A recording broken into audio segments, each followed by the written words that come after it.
Magandang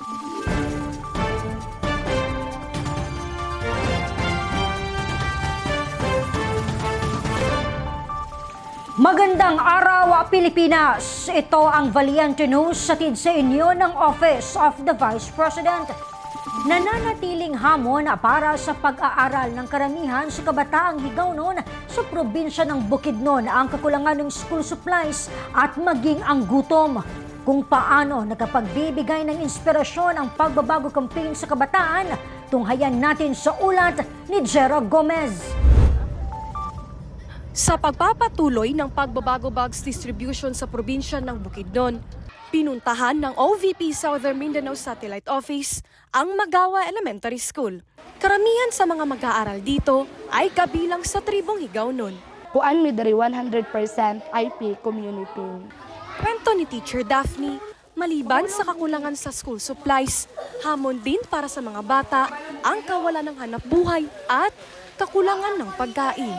Muanhi sila na ipamahaw panidto wala din mi kabalon sa ipanihapon. Gapuyo gid diri is dili tanan farmers kun dili manginadlaway ra gyud pod. So kung dili makainadlaw, wala pod gyud. 77 learners mula grade 1 hanggang grade 6 ang nahandugan ng pagbabago bags. Isa nito ay si Wawin, isang grade 6 student na pangarap maging isang sundalo. Pagdako nimo kuya, sa imong gusto? Sundalo. Sundalo nga na sundalo man. Katabang sa pamilya. Ikinatuwa naman ni Wawin ang natanggap na raincoat. Para makatabang sa mua. Anong di maunlanan. Kay pat makabulig sa mua.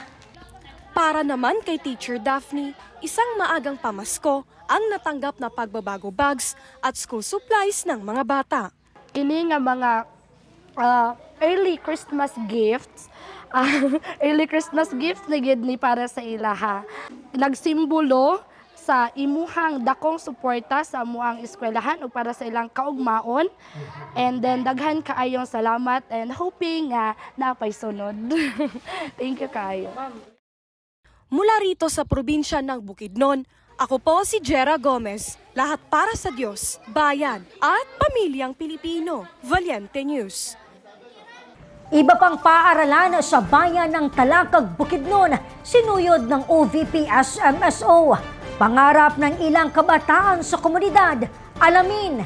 Ako si Claudette Loreto para sa makabuluhan, naninindigan at matapang na mga ulat at impormasyon. Maraming salamat.